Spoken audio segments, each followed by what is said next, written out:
Bonjour à tous, ici Lynn, votre animatrice. Bienvenue à l'émission Un jour à la fois, une émission dédiée au mouvement des alcooliques anonymes. Les alcooliques anonymes sont une association de personnes qui partagent entre elles leur expérience, leurs forces et leur espoir dans le but de résoudre leurs problèmes communs et d'aider d'autres alcooliques à se rétablir. Le désir d'arrêter de boire est la seule condition pour devenir membre des AA. Les AA ne demandent ni cotisation, ni droit d'entrée. Nous nous finançons par nos propres contributions. Les AA ne sont associés à aucune secte, confession religieuse ou politique, à aucun organisme ou établissement. Ils ne désirent s'engager dans aucune controverse. Ils n'endossent ni ne contestent aucune cause. Notre but premier est de demeurer abstinent et d'aider d'autres alcooliques à le devenir. Alors aujourd'hui, nous recevons, comme à chaque semaine, un invité membre de cette fraternité, la fraternité des AA, qui vient nous parler de sa vie, des difficultés de son passé et de son expérience actuelle de rétablissement. Bonjour Gabriel. Bonjour. Je suis très heureuse que tu aies accepté de venir nous rendre visite. Je vais tout de suite te céder la parole. Parfait, merci beaucoup. C'est ça, je me présente. Puis, je m'appelle Gabriel, je suis un alcoolique qui est rempli de gratitude en ce moment, aujourd'hui, dans ces 24 heures-là. Je pensais à ça en venant du métro, là, ça fait plus que 12 ans que je suis abstinent, que j'ai pas consommé. J'ai eu ma date de sobriété, c'est le 2 janvier. Fait que j'étais comme tellement heureux aujourd'hui. Le mouvement des alcooliques anonymes, les 12 étapes m'ont permis de trouver ma mission sur Terre. C'est ça qui est incroyable. C'est à ça que je réfléchissais en venant du travail. Je travaille auprès des gens qui sont en situation d'itinérance, je suis travailleur social, puis je vois des gens vraiment dans la misère humaine, avec des gros problèmes de santé mentale puis de consommation. Mais je suis quand même tellement... Tu sais, aujourd'hui, j'étais là pour ces gens-là. Tu sais, je leur partageais mon histoire. À chaque jour, je peux faire la 12e. C'est ça qui est incroyable. À chaque jour, à travers mon métier, je peux transmettre ce message-là. Je vois à petite dose, ça dépend. Il y a des gens qui sont pas prêts à arrêter de consommer, mais il y en a, moi, j'appelle ça toujours l'ouverture. En travail social, on appelle ça utiliser son expérience personnelle pour créer du lien thérapeutique, une alliance, puis je l'utilise souvent. Mais je vais partir par le début, d'où que je viens avant d'être devenu un travailleur social.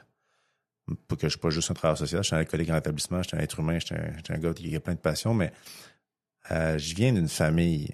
J'ai une famille où l'histoire de l'alcoolisme est toute là. Ça part avec ma mère, mon père biologique. Moi, je le dis tout le temps, là, ma mère est membre depuis 24 ans. Elle a arrêté de boire quand j'avais l'âge de 18 ans, puis c'est elle qui m'a transmis le message. Moi, je dis toujours maintenant, puis ma mère, elle a l'Alzheimer, maintenant, elle commence à perdre la mémoire, puis à chaque fois, j'ai dit, maman, merci de m'avoir tendu la main en 2012. Moi, je dis toujours, maman, tu m'as mis au monde en 83, puis tu m'as remis au monde en 2012 une deuxième fois. À chaque fois, je suis ému, là, justement, je suis posé de lui remettre son jeton dans pas long. Fait que je commence toujours mon partage par ça. Je dis, maman, merci. Puis j'ai pesté contre moi, je le dis toujours parce que je pense pas qu'on arrive. En tout cas, je suis pas arrivé dans yes, j'avais envie de faire des 12 étapes, puis un programme spirituel, puis je suis tellement heureux de ça. Fait que moi, comment ça commence l'alcool? Je le dis toujours, je viens d'une famille du chaos.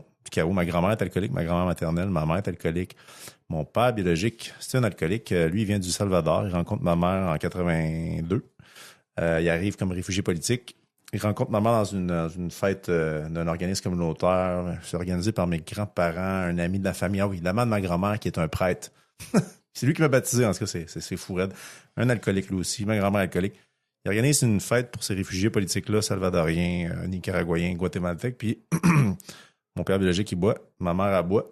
Puis ils vont se rencontrer de même. Ils parlent même pas la même langue. Tu sais, ma mère ne parle pas espagnol, mon père parle pas français. Puis l'alcool va permettre, comme c'est marqué dans le gros livre, un lubrifiant social. Ça va les connecter. Et de là, je vais naître. Les années qui vont suivre, avec mon père biologique, il va quitter le décor. Ça va être un beau-père qui vient du Chili, qui va embarquer dans l'histoire familiale. Lui, il est pas alcoolique, mais il est dry drunk. Il a tous les comportements. Fait que ça va faire en sorte que je vais grandir dans une famille où il y a beaucoup, beaucoup de violence. Ma mère est très dépressive, c'est difficile à la maison. C'est très chaotique. Fait que moi, je pars avec des mauvaises bases. J'ai tout de suite vu c'est quoi ça faisait l'alcool chez ma mère, chez ma grand-mère. Une fois, je me rappelle, mon beau-père, il a bu puis il a pété une coche. je voyais déjà les effets néfastes de l'alcool. Je voyais les effets festifs. Il y avait c'était très festif chez moi, mais ça virait vite en violence, en chaos, en chicane. J'ai déjà souvent vu des policiers venir à la maison. Je me rappelle une fois, il y a eu une bagarre entre ma grand-mère puis ma mère, les deux femmes que j'aime le plus. Fait que ça m'amène à l'âge d'adolescence. Moi, je pensais pas devenir alcoolique.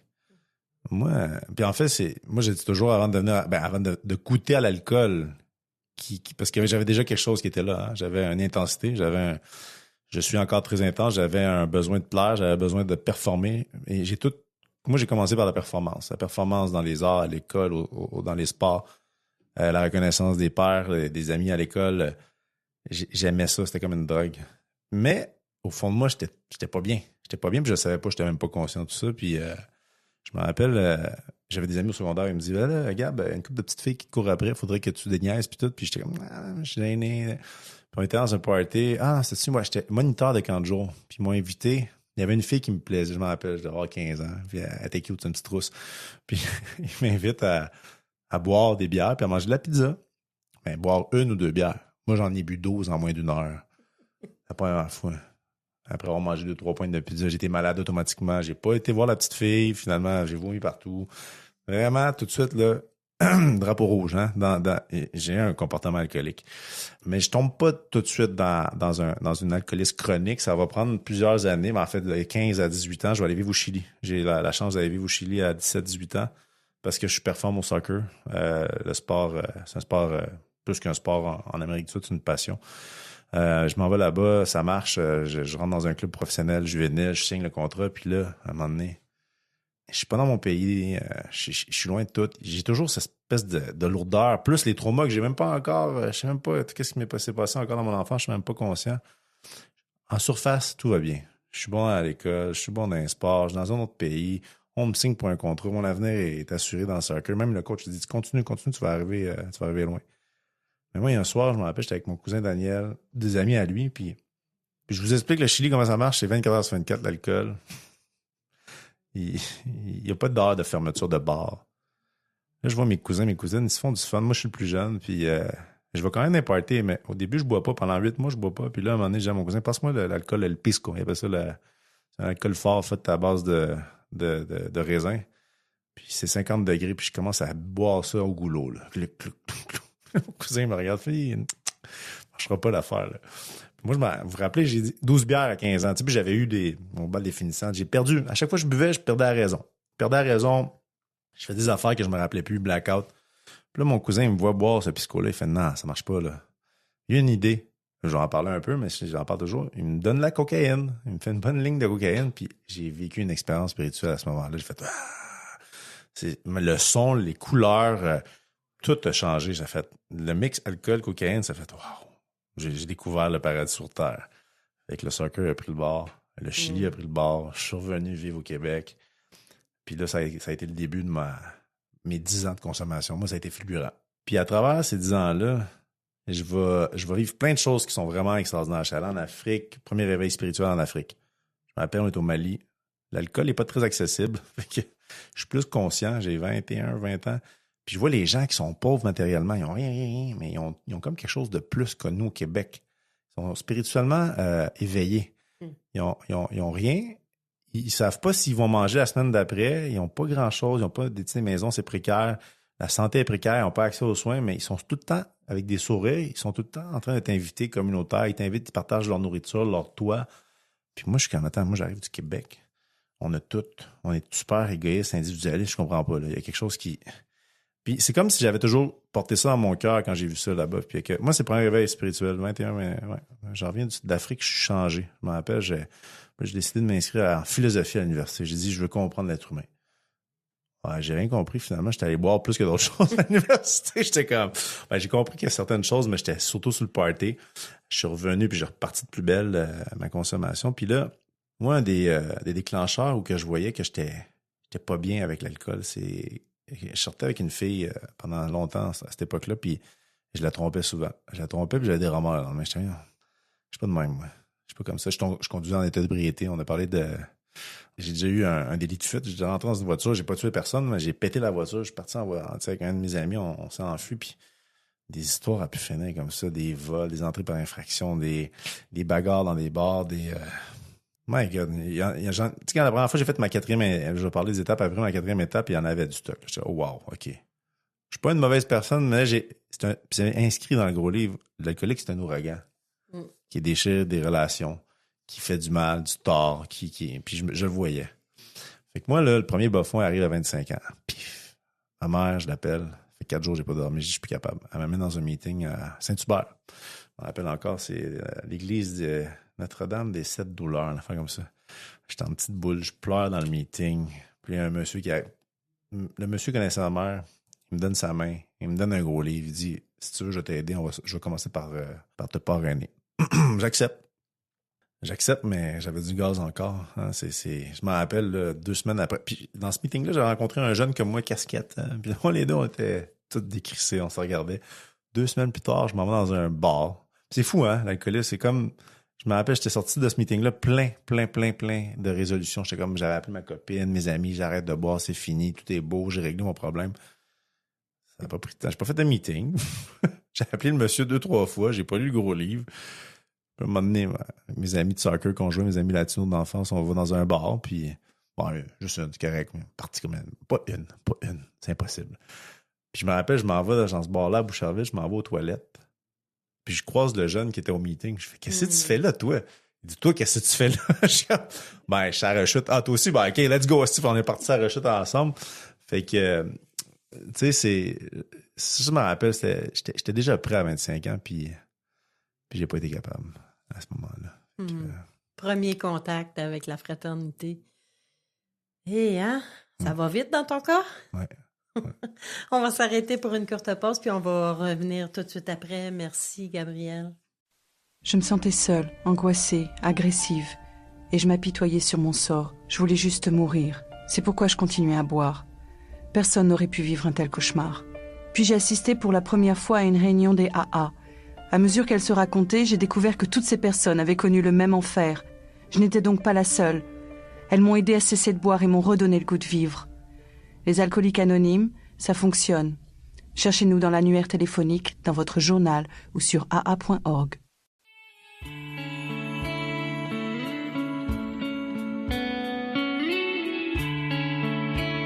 Bonjour, ici Lynn, votre animatrice en compagnie de notre invité d'aujourd'hui, Gabrielle.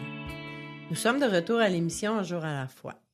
Voici maintenant un court texte, inspiré de la littérature AA, aujourd'hui tiré du gros livre et choisi par notre invité.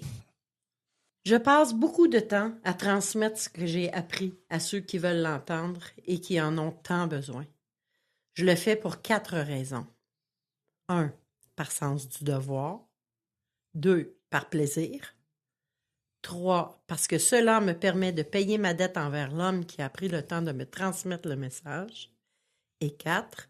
Parce que chaque fois que j'aide quelqu'un, je me prémunis davantage contre une rechute possible. C'est le Dr. Bob qui dit ça, hein? Oui, tout à fait. Ouais. Ah ouais. Au texte. Je vais te laisser la parole, mon ami. Merci, Lynn. Oui, c'est un texte. Je pensais à un autre texte au début sur l'honnêteté, mais où je suis rendu dans mon cheminement, c'est exactement ce que Bobby dit là.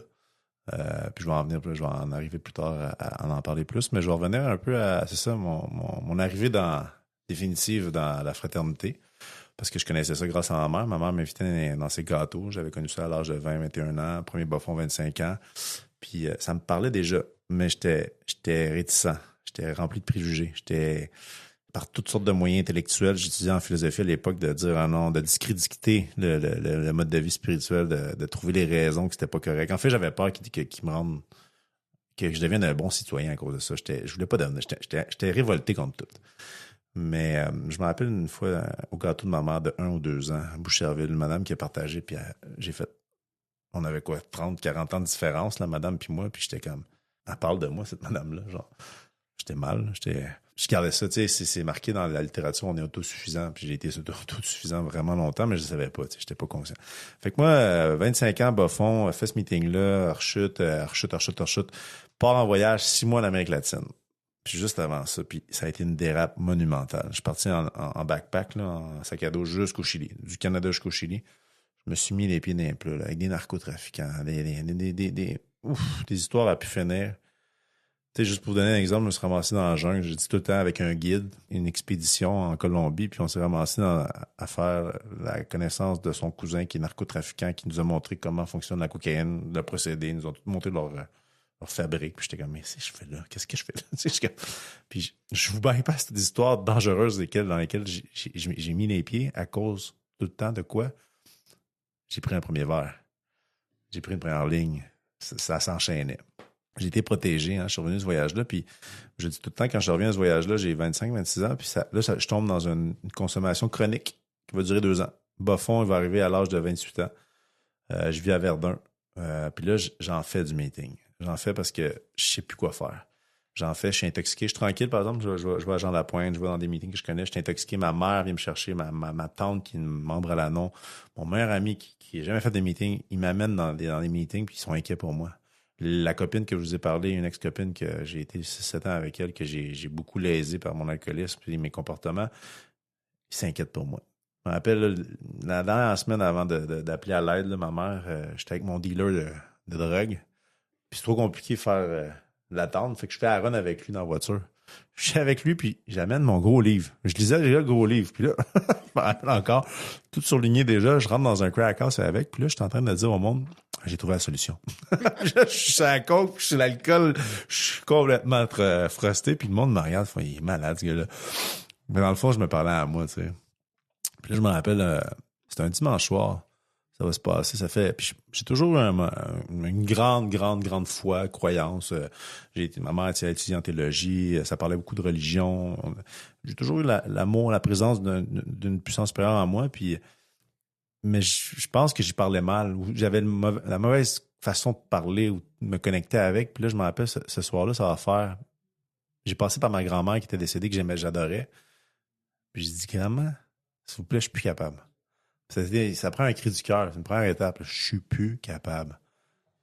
J'enchaînais les semaines sans dormir. Là, puis là, j'ai dit, faites quoi? J'étais avec mon gros livre, j'écoutais de la musique, je me rappelle, mon coloc s'inquiétait pour moi. Puis le lendemain matin, ça va faire, au lieu d'aller au dépanneur à 8 heures, là, j'étais allé vers le dépanneur, j'étais allé vers la cabine téléphonique, j'ai appelé ma mère. Ma mère est venue me chercher tout de suite. Elle me rentrait dans la pointe. Elle m'a dit, t'as besoin de thérapie. Puis à partir de là, ça a commencé. Moi, j'ai dit toujours, je suis sorti de Jean Lapointe, j'ai rejeté 4 fois. Puis je dis toujours, c'est quoi la différence dans cette année-là que j'ai rejeté 4 fois, puis après la constance de ma sobriété, mais j'avais pas de parrain. J'avais pas commencé la démarche des étapes. La seule chose que je faisais, c'est m'impliquer. Puis il y avait aussi les carrés rouges. Là. Je m'étais impliqué dans les manifestations. Ça nourrissait beaucoup mon ressentiment anticapitaliste. Puis tout, si j'aimais ça. Fait que je me suis éloigné un peu des meetings, rejeté 4 fois. Pourquoi? Pour de l'affectif. Hein?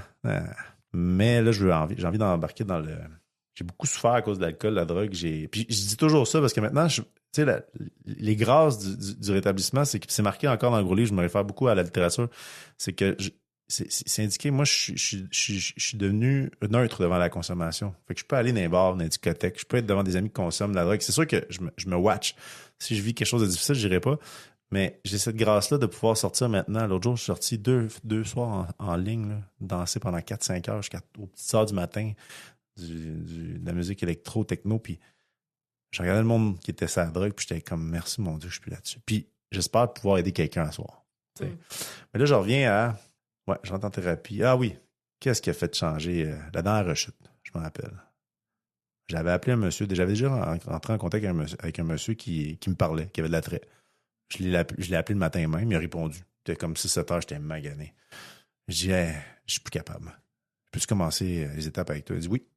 On se rejoint au meeting. Finalement, je suis pas venu au meeting le jour même, mais on s'est rejoint un autre jour d'après, puis je suis embarqué dans les étapes. Il m'a fait beaucoup travailler la 1, 2, 3. Moi, je voulais faire la 4 là. Il m'a dit oui, on va la faire, mais je veux que tu sois solide dans ta 1, 2, 3. Puis je vais toujours me rappeler, je retourne dans un monastère maintenant. Moi, je vais beaucoup dans des monastères, je prends des moments de retraite comme ça, puis j'ai fait ma première 4 à Saint-Benoît. Que j'ai écrit. À chaque membre qui arrive, je dis, essaie de prendre une garde rapprochée, un membre de confiance, quelqu'un qui connaît la littérature, qui a navigué à travers le gros livre, le 12-12. Moi, ça m'a aidé parce que ce parrain-là, il a été disponible toute la fin de semaine. J'étais là. Je lui posais des questions. Je disais, je suis pas sûr, les peurs, les ressentiments. Puis c'est tough faire une quête parce que c'est tough puis c'est merveilleux à la fois parce que tu écris toutes les peurs, les ressentiments, mais qu'est-ce qui est gossant, c'est la dernière colonne. Qu'est-ce qui m'appartient? C'est sûr, moi, j'avais toute ma famille, mes amis, ressentiments, tout le monde. J'en avais 50 ressentiments, 150, je sais pas, je m'en rappelle plus. Mais c'est quoi qui m'appartient à moi? C'est ça qui est exceptionnel avec les 12 étapes, c'est la responsabilisation. Je me regarde moi. Puis ça a été, je dis tout le temps, parce que c'est là que j'ai eu des réveils spirituels. Après ce 4-5-là, j'ai fait ma 5, puis il y a des promesses après la 5e étape, puis ça a fait « Wow! » Je me rappelle une fois que je t'avais partagé après cette 5e-là, on dirait que je flottais, pink cloud, pogné des pink clouds. Puis c'est ça qui a été déterminant. Puis il y a une autre affaire que je parle beaucoup aussi, c'est le service. Moi, là, dès que je suis arrivé, là, puis il était pas prêt mon parrain au début, parce que je m'apitoyais beaucoup, je faisais de l'anxiété, relations affectives. J'ai eu une super idée, j'avais même pas 6 mois, je me suis mis en couple avec une fille qui avait 3 semaines dans un meeting. Mon parrain dit, c'est OK, comme tu veux, mais c'est sportif, tu sais. Puis je l'appelais, j'étais anxieux, puis j'ai appris de cette relation-là. Ça a été difficile. J'ai appris que j'étais codépendant aussi. J'étais allé chercher de l'aide dans une autre fraternité, dans l'Anon. Mais j'étais tête dure. J'étais autosuffisant dans le domaine affectif. Puis quand j'ai fait ma 4-5, j'ai compris les mécanismes. J'ai compris des affaires. J'étais comme, Puis j'en remercie beaucoup. C'est plus mon parrain actuellement, c'est cet homme-là, mais il m'a beaucoup accompagné. Maintenant, j'ai un autre parrain. Puis en même temps, tu sais, là, j'ai refait une autre ronde d'étapes. Pas avec mon parrain parce qu'il est trop occupé, puis il est occupé dans A, fait que j'adore ça, mais avec un ami proche qu'on a parlé tantôt, cet hiver, j'ai dit, moi, il faut que je refasse une ronde d'étapes parce que je me suis empêtré cette année dans l'affectif. Puis, je me dis, Gab, avec plaisir. Puis, repogner un autre réveil spirituel. Tu sais, c'est ça qui est merveilleux. Puis, moi, je dis ça au début, tu sais, c'est l'alcool, hein, l'obsession d'alcool. Après, ça va être toutes les autres obsessions. Puis c'est marqué de 4 à 9, en tout cas, surtout 4, 5, 6, 7, la 6e, la 7e étape, là.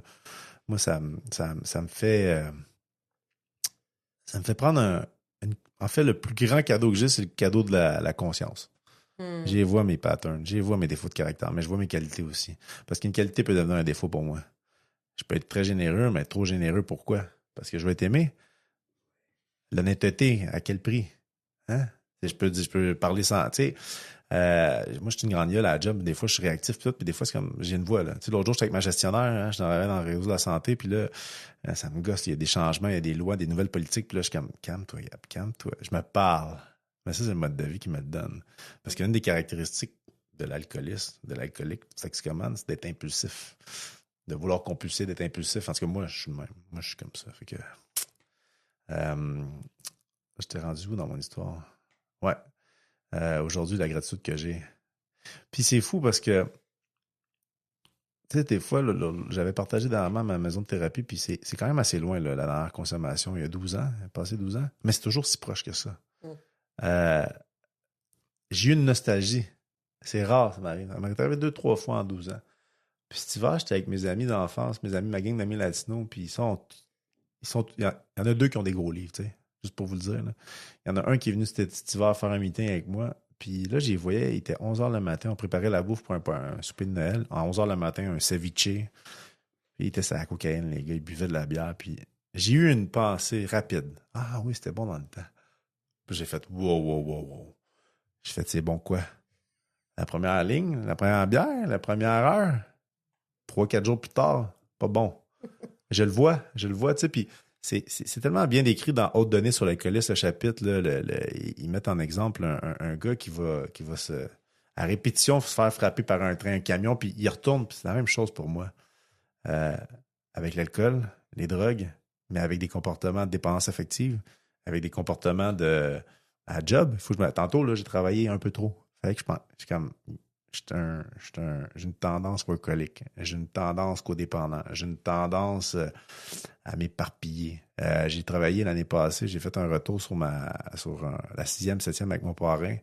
J'ai vu que j'avais la paresse en moi, mais pas la paresse de rien faire, la paresse de trop en faire. Je savais pas qu'il y avait 2 côtés à paresse.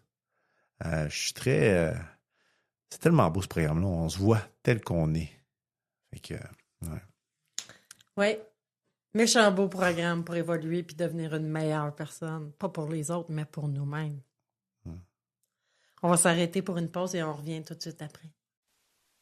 Ce dont je me souviens le plus souvent, c'est la solitude que je ressentais. L'isolement au milieu du monde. À la fin, je trouvais plus de plaisir à boire. Depuis que j'ai commencé à assister aux réunions des AA, je me sens revivre. Et c'est peut-être ce que j'ai vécu de plus important. Je m'aime réellement moi-même. Et c'est très bon.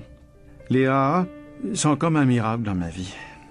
Les alcooliques anonymes, ça fonctionne. Cherchez-nous dans l'annuaire téléphonique, dans votre journal ou sur aa.org.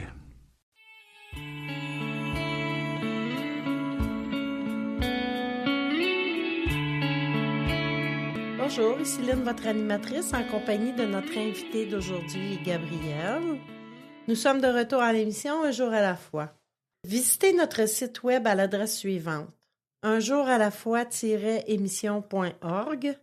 Vous y trouverez toutes nos émissions, des centaines de partages à écouter n'importe où et à n'importe quelle heure du jour et de la nuit.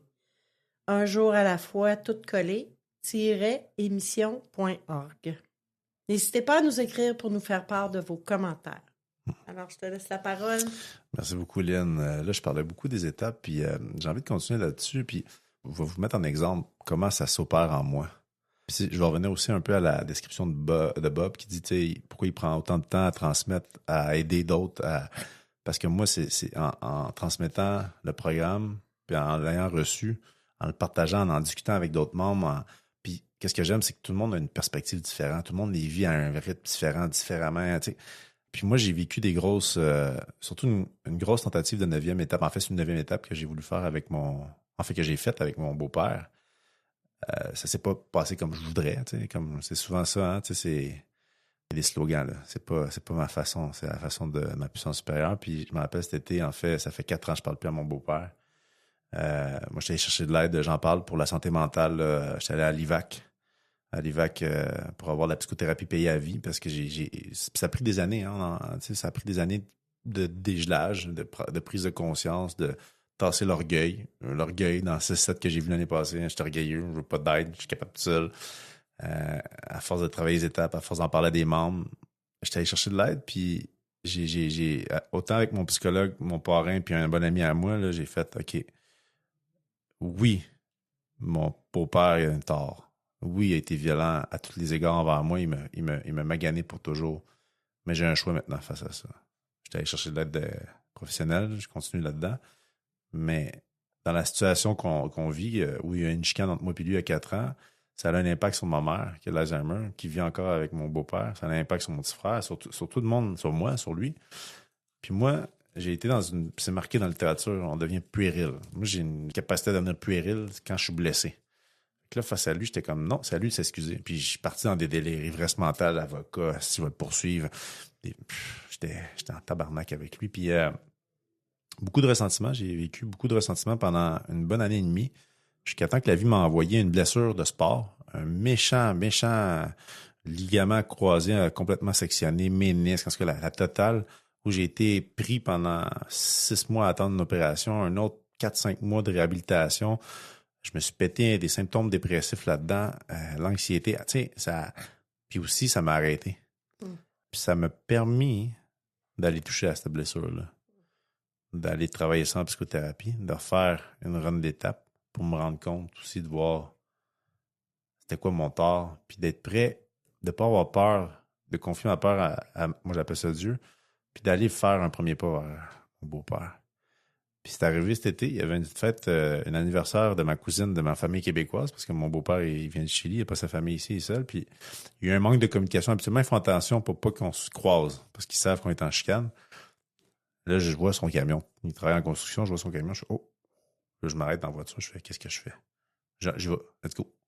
Je rentre dans la cour, puis je vais le voir directement. Toute ma famille est là, ma mère, mes cousines, mes tantes. Puis je tends la main, je dis « Papa. » Puis je dis en espagnol, je dis « Papa, on pourrait-tu se réconcilier, je veux admettre mes torts, tu sais. » Il n'a pas voulu. Il a dit non, moi je veux plus te parler jamais. Non. Ça m'a fait de la peine sur ce moment, ça a fait beaucoup de peine à ma mère, mais ma tante qui est à la noire, elle venait me voir, elle dit, tu sais, Gabriel, c'est toi qui as été l'adulte dans cette situation-là. Tu as été mature, tu as voulu réparer. Là, j'ai mis ça dans les mains de Dieu. Quand il voudra, quand il sera prêt. Je prie, puis c'est la 11e étape nous amène à prier. Hein. Moi, il y a un vieux membre là, au début, il est décédé maintenant, Jean. Je me rappelle, je travaillais en sécurité à l'époque. Mon Dieu, il y avait un monsieur qui me gossait. Il déclenchait tout le monde. Là. Puis Jean, il me disait, prie pour lui. J'ai prié pour lui. Il dit, prie. Il demande à Dieu de l'aimer 1 milliard de fois plus que toi. Je dis, t'es malade. Il dit, non, essaye. Fait que j'ai commencé à essayer. Il était détestable, monsieur. Vraiment, je devais avoir 2-3 ans de sobriété, puis je priais pour lui. Puis, en priant pour lui, ben, je commençais à y amener des cafés. J'ai adressé la parole, je posais des questions. Puis c'était un chef d'équipe à notre job. Puis il était comme détesté tout le monde, puis il avait un mauvais caractère. Puis là, tranquillement, il me parlait. Puis on a comme développé un petit lien. Puis je me rappelle un soir, je m'en vais. Je fumais la cigarette à l'époque.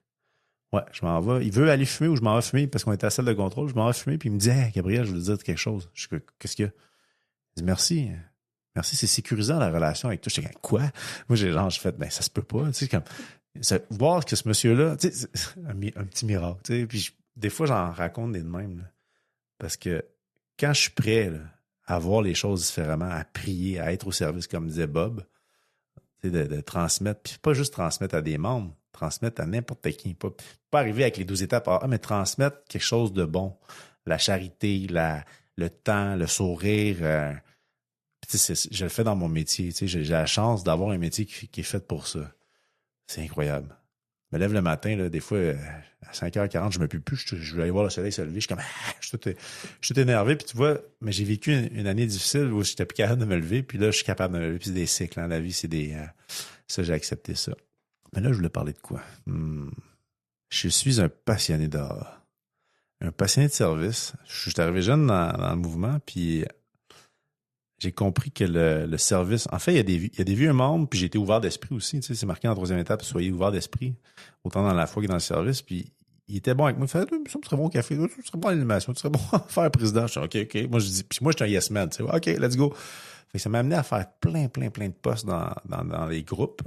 Président, littérature, accueil, café. J'adore faire le café. Puis je me rappelle mon parrain à l'époque, quand je m'apitoyais trop, là. Je faisais de l'anxiété. Il dit, va donc, il y avait un meeting à côté de chez nous le midi. Il dit, va faire de l'accueil. 1 heure à l'avance, va faire de l'accueil. Je dis, qu'est-ce que tu parles? Je capote, je suis en ivresse mentale. Je dis, ma blonde. Il dit, va faire de l'accueil. Rappelle-moi après. Je dis, OK. Je dis, c'est beau, Claude. Fait que j'allais faire de l'accueil. Puis je comprenais pourquoi il m'envoyait faire de l'accueil. Parce que je donnais des mains, je rencontrais des gens, je me décentrais de moi-même, de mon égocentrisme, de mon égoïsme. Ça faisait du bien. Je pensais plus à mes problèmes. Fait que, ils m'ont eu, les vieux membres. Puis c'est drôle parce que j'applique la même affaire avec les nouveaux membres. J'aime ça, tu sais. Hey, tu serais bon là-dedans. Au-delà de, tu sais, c'est important de transmettre les étapes, la littérature, j'accompagne des gars pour leurs étapes, mais à chaque fois, je leur dis, tu fais-tu l'implication de service? À la mesure qu'ils peuvent, parce que c'est pas tout le monde qui est à l'aise de parler en avant. C'est pas tout le monde qui veut être président. C'est pas tout le monde qui veut faire la littérature, mais faire le café, passer la mop, aller faire de l'accueil, whatever. Il y a plein de comités. Puis, je vais en venir à ça. Avec un bon ami, cet été, on est parti sur une chaire, on est allé au Congrès international des jeunes AA au Texas, à Austin.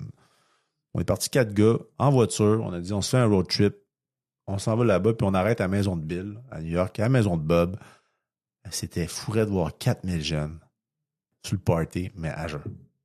C'est le fun. Aux États-Unis, ils sont plus raides ces étapes que nous autres. Si tu cruises, là, ils te demandent à quelle étape qui était rendu. J'ai un ami, ils ont demandé à quelle étape, je sais pas quelle étape qui était rendue, mais à savoir le regard de la fille, comme elle a fait en moins, elle est partie. Genre, c'était même pas fait une run d'étape, puis il te parle pas. C'est comme, va faire tes étapes, vis-les un peu avant de...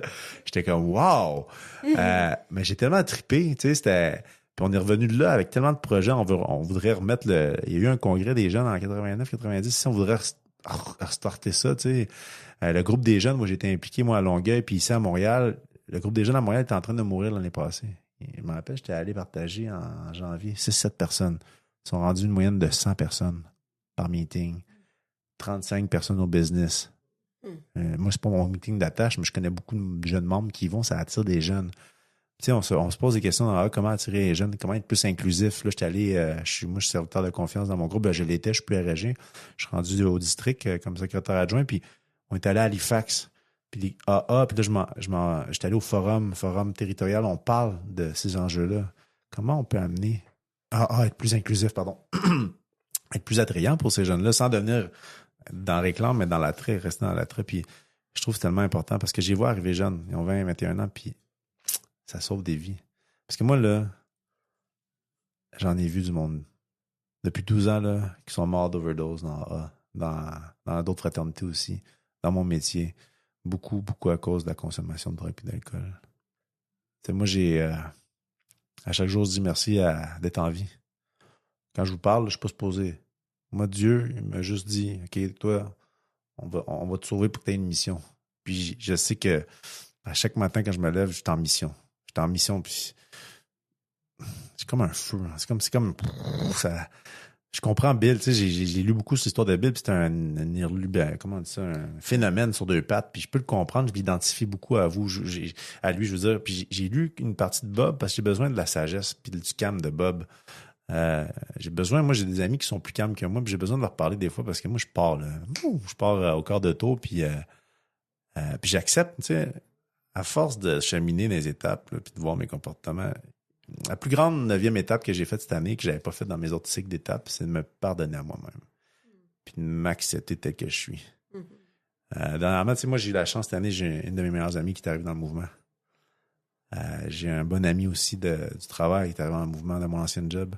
Puis dernièrement, j'ai été raide un peu avec ma meilleure amie. Parce que c'est à ma façon. Elle est dans le service. Puis là, je dis non, tu fais. Mais qu'est-ce qui est beau avec les étapes? Je peux faire une 10e. Je peux aller la voir. J'ai des comportements de rigidité. Je veux que ça marche à ma manière. Tu sais. Puis l'amour est revenu. Tu sais. L'amour est revenu. J'ai refait une 9e aussi avec une personne que l'affectif, ça avait brassé un peu cet été. Puis j'ai vu mes comportements de. Puis j'ai dit, moi, j'ai avoué que j'avais. Puis je la recroisais dans la main, puis elle était mal à l'aise. Puis moi, je voulais que ça soit réglé. Puis elle a dit non, Gab, c'est pas encore réglé. Laisse-moi le temps. Puis j'ai fait, t'as raison. C'est un de mes défauts de caractère. Moi, je suis comme un idéaliste, une licorne. Je veux que tout le monde s'aime. Ça marche pas de même dans la vie. La volonté de Dieu, c'est pas ma volonté. Fait que c'est fou, je parle de ça. Puis là, les cadeaux que j'ai, tu sais, hier, j'ai été accepté pour un projet de maîtrise que j'ai. Moi, je suis travailleur social. Là, je voulais devenir psychothérapeute, art-thérapeute. Je savais pas trop quoi. Puis là, sciences des religions. M'en vais en sciences des religions. Faire une maîtrise qui m'intéresse sur le deuil. La gestion du deuil ou la spiritualité dans les services de santé. Moi, je travaille en réseau de santé, puis en tout cas, je m'en vais dans un projet en Amazonie. Tu sais, c'est des cadeaux, je bois plus, je consomme plus, mais tellement de cadeaux. Là. Tu sais, je me sens en mission tout le temps. Fait que... Tu l'as dit au début, hein? Tu as trouvé ta mission de vie. On va s'arrêter pour un court moment, puis on revient tout de suite après. Si l'alcool a perdu de son charme pour toi, et si tu ne peux pas arrêter de boire, j'ai fait quelque chose et ma vie a changé. J'ai maintenant des amis qui m'acceptent pour ce que je suis. Nous sommes dans l'annuaire téléphonique, votre journal local ou sur le web. Les Alcooliques Anonymes.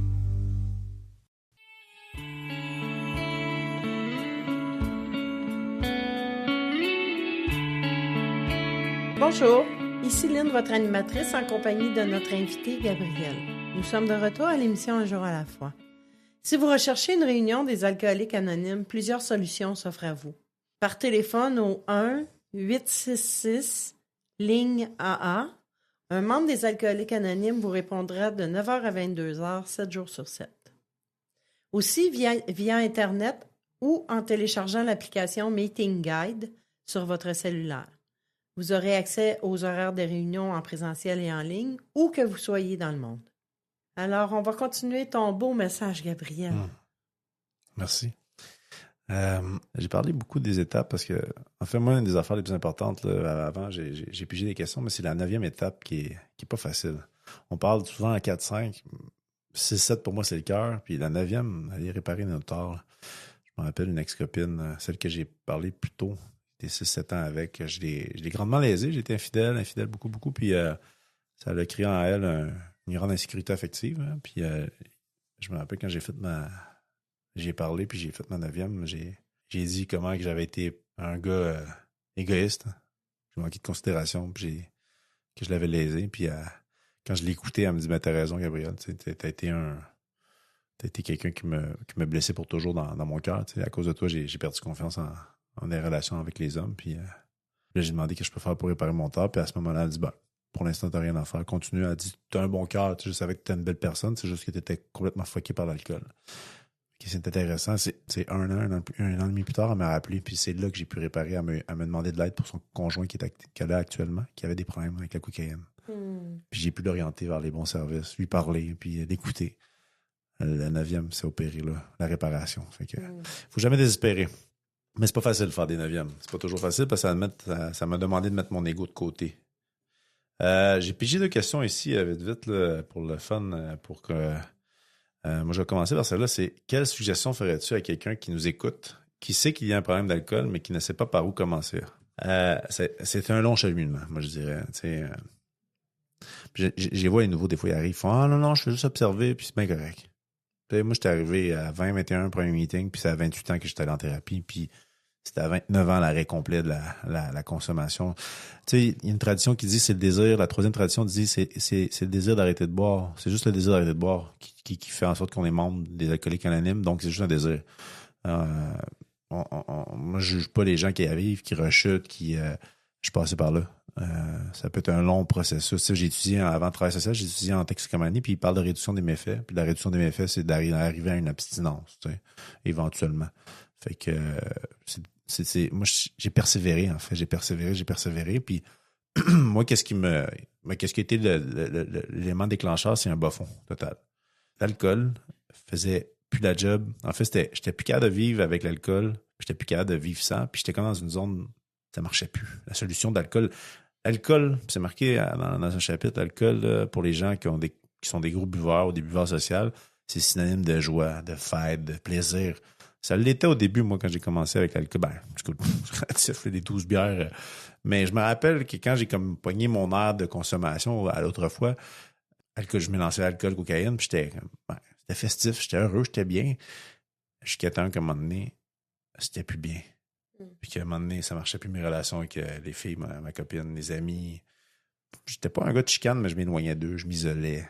L'école, ça marchait pas, le travail, tu sais. Là, on commence à accumuler les affaires. Moi, je me suis pas rendu à avoir des enfants à l'époque où, tu sais, on va avoir un travail, une maison, de l'argent, mais tu sais, c'était intérieur. C'était une détresse, un mal de vivre profond qui m'habitait. J'avais soif. Pas soif juste d'alcool, mais soif d'une quête. J'avais comme quelque chose qui m'habitait. Je voulais, tu sais, on parlait de mission, je voulais sentir que j'allais être utile sur cette terre-là. Écoute, t'es nouveau, puis tu sais pas, t'as un problème d'alcool, mais déjà, moi, je pense juste penser à un problème. Puis quand on pense à notre consommation, il y a un son de cloche. Moi, j'étais un type d'alcoolique qui a jamais pensé à j'arrête, je diminue, c'est tout le temps à fond. La valve, jusqu'à me péter à la face. Fait que j'ai jamais eu ce vouloir de contrôler ma consommation. C'était tout le temps je me torchais à la face. Peut-être une grâce aussi, surtout que j'étais arrivé plus jeune. Puis là, l'autre question que j'ai pigée qui m'intéresse beaucoup, c'est dans les alcooliques anonymes, on parle d'un Dieu ou d'une puissance supérieure telle que nous la concevons.